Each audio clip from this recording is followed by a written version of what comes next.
I turn it down. And then people start scolding me, why so stupid one? You turn it down. GPA, not everybody can get it. I say, nah.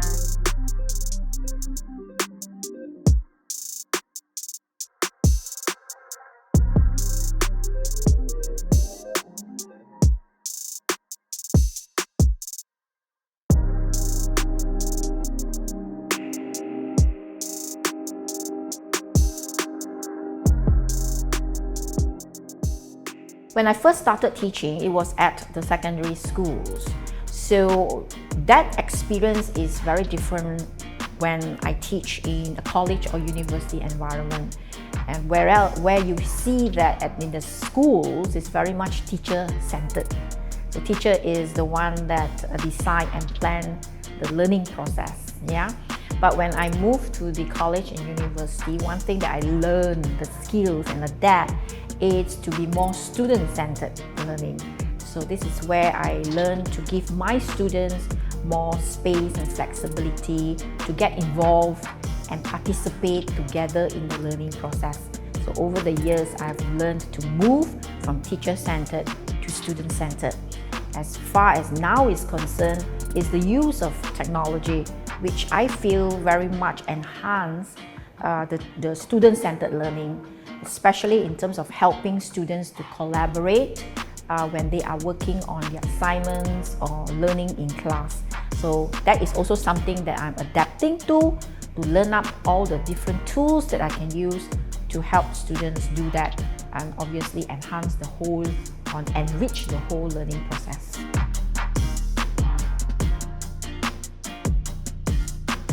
I don't know. I think it's in me. I think I was born with it. Because like I said, when I was a kid, primary school, I always remember every year there's this card 001 you must fill in one for the ministry, right? And then one of the questions, apakah cita-cita awak? I always put cikgu, first one, cikgu. Nobody came and told me, my parents never told me, become a cikgu.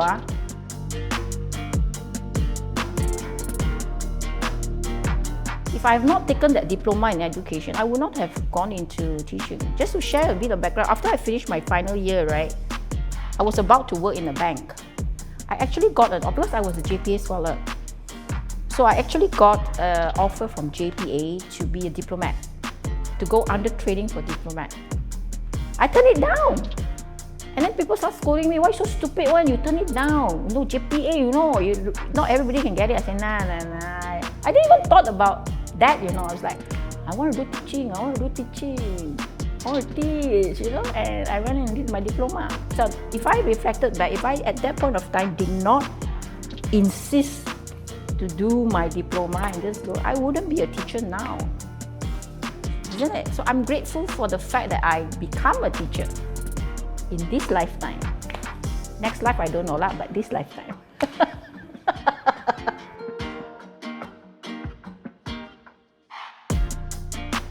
Well, during the pandemic, I kept myself occupied with going onto virtual tours. And I went into different types of virtual tours to different locations and places of interest. And one of those are one of the national park in Australia where I get to see real-time kangaroos at that point of time, although I am in Malaysia. But I felt that I was in Australia because it was real-time.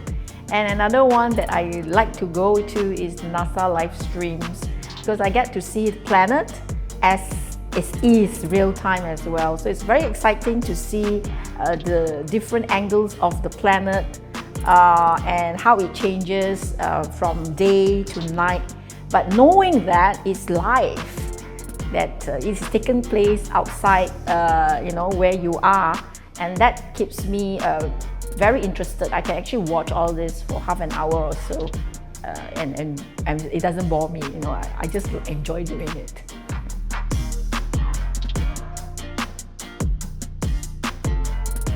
This is fine. Hi, Miss Irene. Hi. I hope this message reaches you. I'm pretty sure it will. But it's such a pleasure to hear that you are still doing well after all this time, and even still remember me. I was so shocked when my friend actually informed me. I was like, what? Me? Why? Because I actually still remember you too, Miss, and quite clearly as well. After all this time since you taught me people and organization more than 2 years ago.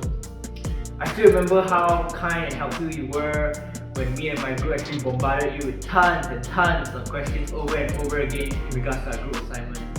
And actually, a really awesome fact is that I even applied this knowledge in a recent business case competition that I attended this year, which we got second runner-up for. And so, who else to thank but the very person that actually passed this knowledge to us? Being you, Miss Irene. So, I truly mean this from the heart, but thank you so much for everything. Yeah, it will truly mean the world if maybe one day I could see you again in person, maybe we could catch up a bit now that COVID is settling down. So, once again, thank you so much, Miss. I hope to see you soon, and please take care, Miss. Bye. Bye. This one I know. This one is Ashmina. Hi, Miss Irene. Hi. Ashmina here. Yeah, I joined Ashmina. People and Organization back in 2019. So I just wanted to say a huge thank you. Thank you so much for being the amazing lecturer that you are. I am so grateful and thankful to have met a lecturer that's as dedicated as you and so kind and understanding towards the students. You made the learning experience so much more fun. I definitely look forward to all your classes. I enjoyed it very much, and I'm sure a lot of my friends felt the same way as well. So yeah, I just wanted to tell you that, and I hope you're well, and I hope we cross paths again someday. Bye! She has graduated. Ashmina has graduated. This one. Hi Miss Irene, it's Jack here from your People and Organisation class last year. Well, Miss Irene, I really like to thank you for being such a memorable part of my college experience, Miss. You really made your classes so fun, and I really always look forward to attending your classes. Well, I remember one of your trademark ways of interacting with students, and that really made the class really fun. I remember how you always give us the opportunity to work with each other first before we went back to the classroom to read slides. And Miss, how you really impacted us was, well, firstly, a sarcastic sense of humor, the way you answered questions, Miss. Wow, I can't be the only one who remembers that. And secondly, Miss, like the way you also put your heart into teaching, the experience you spoke through your lessons, it really formed much of the knowledge I have right now regarding management. And yeah, I pursued business, Miss. So you really helped me. Once again, Miss, I'd like to thank you for all you've done for us as a class, Miss. And I hope to see you soon. Yes, definitely. This one. It's cute. It's got sarcastic sense of answering questions. I wonder what I did. And everyone say, huh? I feel so touched that they see the value of how they are helped, supported. It's not really not about me, it's really about them. I mean, I just do what I naturally do, but to see that it has impacted them, that is the key from all this experience. So I feel so touched. They are saying that is remember me, they remember what I did, and they thank you so much. You see, to me, teaching has to move beyond the classroom. It's not just within the classroom. This is what fulfill your passion.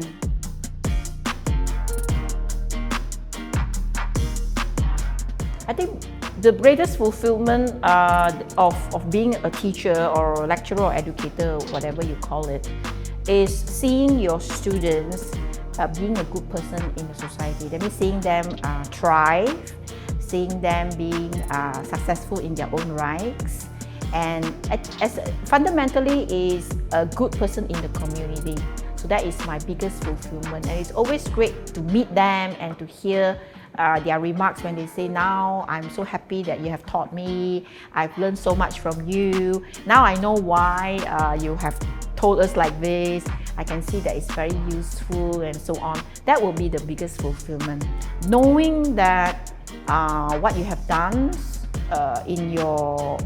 when you are a teacher to them, you have helped them to grow as a person, and that will be one of the things that I always look forward to. Hi, I'm Irene. I'm teaching People and Organization with the School of Pre-University Studies at Taylor's College.